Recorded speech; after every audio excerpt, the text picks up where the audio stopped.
Welcome to Money Mode, the channel that makes money talk less confusing and way more useful. Let's get into it. Imagine waking up to headlines screaming, "Recession warning," job cuts, falling stocks, rising prices, panic spreads. But what if you understood the signs before they became headlines?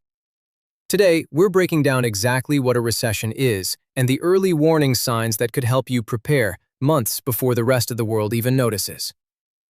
Let's start with the basics.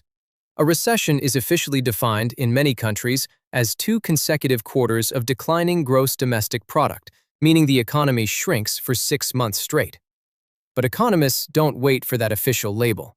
They watch a handful of warning signs months in advance, and so can you. The first sign is the yield curve.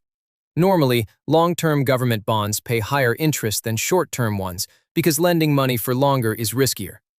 But sometimes, short-term rates rise above long-term rates. This is called a yield curve inversion, and historically, it has preceded almost every major recession over the past 50 years. The second sign is rising unemployment claims. When companies sense trouble ahead, they slow hiring first, then start layoffs. A steady rise in weekly jobless claims often signals that businesses are quietly bracing for a downturn long before it officially arrives. The third sign is falling consumer spending. When people start cutting back, buying less, delaying big purchases like cars or homes, businesses see lower revenue. That can trigger layoffs and even more spending cuts, becoming a slow-moving cycle that feeds on itself. The fourth sign is a shrinking manufacturing sector. Purchasing managers' surveys track whether factories are ordering more raw materials or less. When new orders drop for several months, it usually means businesses expect weaker demand ahead, a warning that shows up long before store shelves do. The fifth sign is a cooling housing market.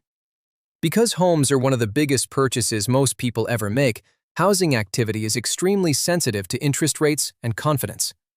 When mortgage applications drop and housing starts decline sharply, it often reflects a broader wave of economic anxiety.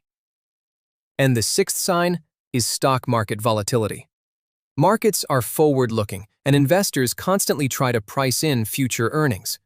Sharp, sustained declines across stock indices, especially across multiple sectors at once, often reflect growing fears about corporate profits and economic health. So, what actually happens during a recession? Businesses cut costs, sometimes through layoffs. Consumer confidence drops, so spending slows even further. Credit becomes harder to get since banks tighten their lending standards.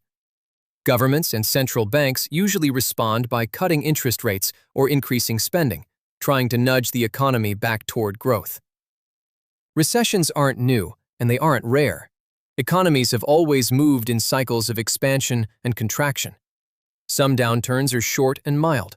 Others, like the crisis of 2008, are deep and long-lasting, reshaping entire industries. So how can you personally prepare before a recession actually hits? First, build an emergency fund. Financial experts often suggest saving 3 to 6 months of essential expenses, so a sudden job loss doesn't force you into high-interest debt just to survive. Second, review your debt. High-interest debt becomes far more dangerous during a downturn, since income can suddenly become unpredictable. Paying down variable-rate debt while times are good gives you far more flexibility later when it matters most. Third, diversify your income and your investments. Relying on a single income source or a single asset class increases your risk dramatically. Spreading investments across different sectors can help cushion the impact if any one industry starts to struggle. Fourth, avoid panic decisions. Market downturns tend to recover over time, even after painful drops. Selling investments in a panic often locks in losses permanently, while staying invested, if your personal financial situation allows it, has historically rewarded patience far more than fear. This video is for educational purposes only and does not constitute financial advice. Always do your own research or consult a licensed financial professional before making any investment decisions. Recessions can feel frightening, but they're actually a natural part of the economic cycle. And the more you understand the early signs, the calmer and more prepared you'll be when they appear. If this helped you make sense of what's really happening behind the scary headlines, subscribe for more clear, no-nonsense breakdowns of how money and markets really work. See you in the next one.